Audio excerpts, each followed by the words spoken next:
Un bidonville vertical, la mafia chinoise, des communistes et de l'opium, une maison de retraite, des dentistes et Jean-Claude Van Damme. Bienvenue à la Kowloon Walled City de Hong Kong. Et ici, c'est vraiment la géozarbie.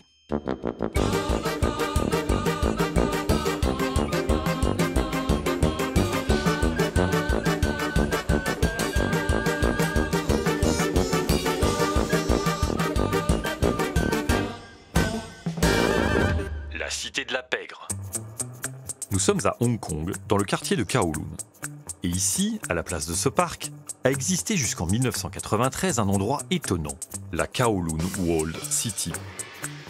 La Kowloon Walled City, c'était 359 bâtiments construits les uns sur les autres, sur une surface au sol de 2,5 hectares, et dans lesquels ont habité jusque 33 000 personnes.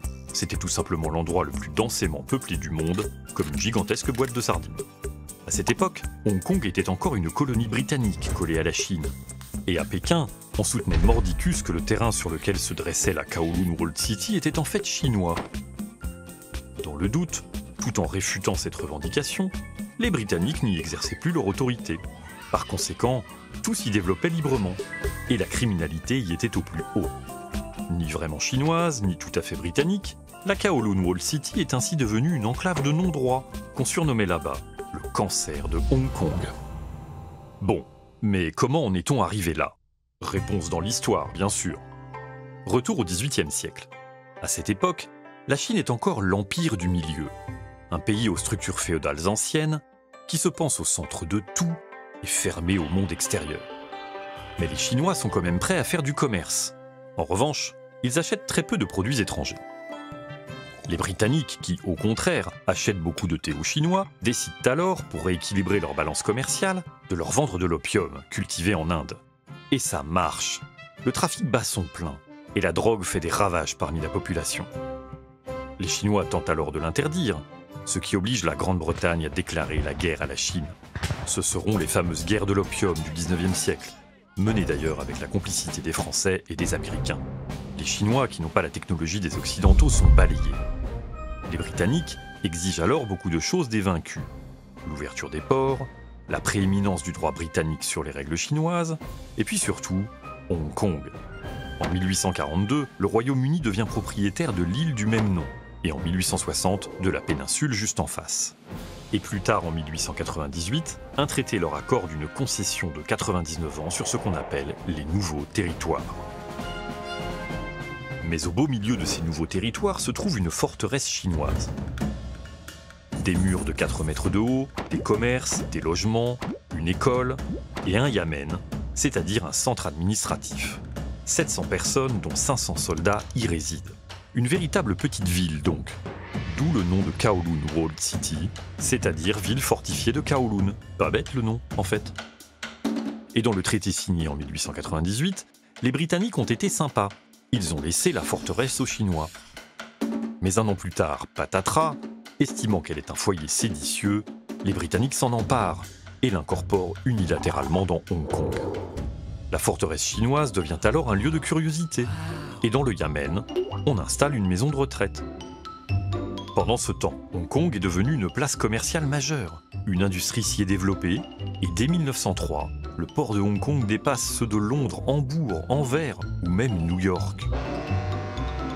A l'inverse, la Chine connaît une descente aux enfers. Déjà au milieu du 19e siècle, la révolte des Taiping a fait au moins 20 millions de morts, la guerre civile la plus meurtrière de l'histoire. Plus tard, au tournant du XXe siècle, les autres puissances occidentales font comme les Britanniques et obtiennent tous des concessions chinoises par la guerre ou la rétorsion. Cette période, que les Chinois appellent aujourd'hui le siècle d'humiliation, fait s'effondrer l'Empire en 1912. Mais la République qui s'installe sombre à son tour dans la guerre civile entre communistes et nationalistes, alors que les Japonais envahissent le nord du pays. Et ce n'est qu'en 1949 que la Chine retrouve un semblant de stabilité. Les communistes de Mao Tse-tung s'imposent sur le continent, tandis que l'île de Taïwan reste aux mains des nationalistes de Chiang Kai-shek. À Hong Kong, on voit alors débarquer des milliers de réfugiés qui fuient aussi bien la guerre que les remous politiques de la Chine communiste. Entre 1945 et 1980, la population passe ainsi de 600 000 à 5 millions. Les réfugiés les plus pauvres s'installent à Kowloon et créent d'énormes bidonvilles, Le terrain de la Kowloon Walled City est lui aussi squatté. Car il faut dire que la forteresse a été rasée pendant la guerre. Ces murs ont d'ailleurs servi à construire la piste de l'aéroport voisin. Dans ces bidonvilles, les violences et les incendies sont réguliers. Les autorités de Hong Kong se lancent alors dans une politique active de relogement. En 1947, puis en 1963, elles tentent ainsi de vider le terrain de la Kowloon Walled City. Mais elles reculent devant des émeutes, un peu téléguidées par les Chinois, et surtout face aux protestations officielles de Pékin. Les Britanniques choisissent alors de ne plus y intervenir. C'est le début de cette enclave de non-droit qu'est la Kowloon Walled City. Et oui, le lieu a en effet gardé le nom de l'ancienne forteresse. Par conséquent, alors que partout autour les bidonvilles disparaissent, à la Kowloon Walled City, on construit encore et toujours, jusqu'à créer cet incroyable enchevêtrement de bâtiments. Une seule règle, ne pas dépasser 14 étages, car la cité est dans l'axe de l'aéroport voisin. L'endroit attire tous ceux que l'absence de réglementation ou d'impôts arrange. Les mafias locales bien sûr, mais pas que. À côté des fumeries d'opium, des bordels ou des salles de jeu, c'est toute une vie de familles pauvres et d'entreprises bon marché qui s'installent dans ce dédale d'escaliers et de couloirs crasseux. On y trouve même des dentistes.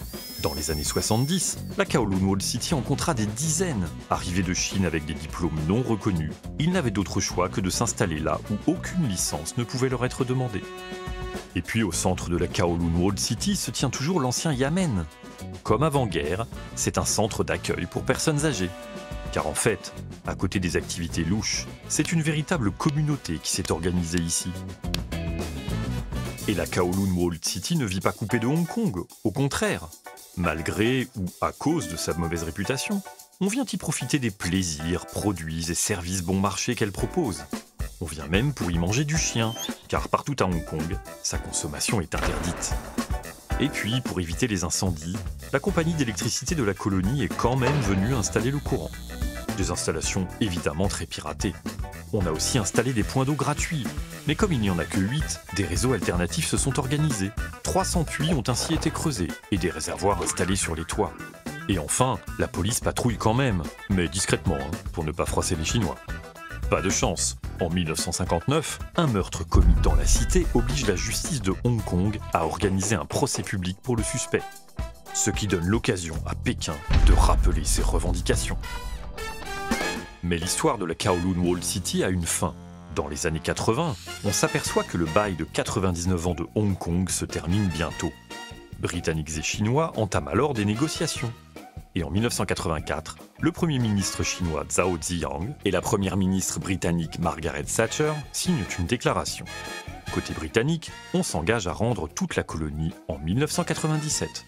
Et côté chinois, on promet de maintenir le système politique et économique de Hong Kong jusqu'en 2047. Les Britanniques tiennent aussi à rendre Hong Kong nickel. Déjà en 1973, ils avaient obtenu l'aval des Chinois pour nettoyer la Kowloon Walled City de ses criminels. 3500 raids avaient ainsi été menés et 2500 personnes arrêtées. Cette fois-ci, ils obtiennent l'autorisation des Chinois de raser la cité. En 1991, les habitants et entreprises, tous indemnisés, commencent à vider les lieux. En 1993, la démolition commence, et fin 1995, le Kowloon Walled City Park, qui remplace l'ancien bidonville, est inauguré. À peine 2 ans plus tard, le 1er juillet 1997 à minuit, Hong Kong redevient chinoise. Plus de 20 ans après, beaucoup de choses ont changé. La Chine est devenue la 2e économie de la planète. Son leader Xi Jinping tient désormais à montrer que son pays a les moyens de se défendre. Et Pékin n'a pas tenu sa promesse, en écrasant l'opposition et en supprimant la démocratie dans l'ancienne colonie de Hong Kong. Dans cette mise au pas, il y a la volonté d'apurer Hong Kong de ses valeurs libérales. Actuellement en Chine, on cherche à prendre sa revanche sur l'Occident. La tentation chinoise serait-elle de redevenir l'empire du milieu, sûr de ses valeurs et imperméable au monde extérieur? L'avenir le dira. En attendant, le souvenir de la Kowloon Walled City est bel et bien présent. Elle a inspiré des univers de littérature, de cinéma ou de jeux vidéo. Des films y ont même été tournés. Oui, avec Jackie Chan ou Jean-Claude Van Damme. Et au Japon, une salle de jeux vidéo s'est installée dans des décors inspirés de la cité. Malheureusement, elle a fermé en 2019. Mais le souvenir le plus vivant de la Kowloon Walled City reste à Hong Kong. Dans le parc qui l'a remplacé, outre une maquette de l'ancien bidonville, on a mis à l'honneur quelques vestiges de l'ancienne forteresse. Et puis surtout, on a rénové ce qui restait du yamen, comme un symbole de la Chine, à nouveau debout et aujourd'hui définitivement maître de son jardin.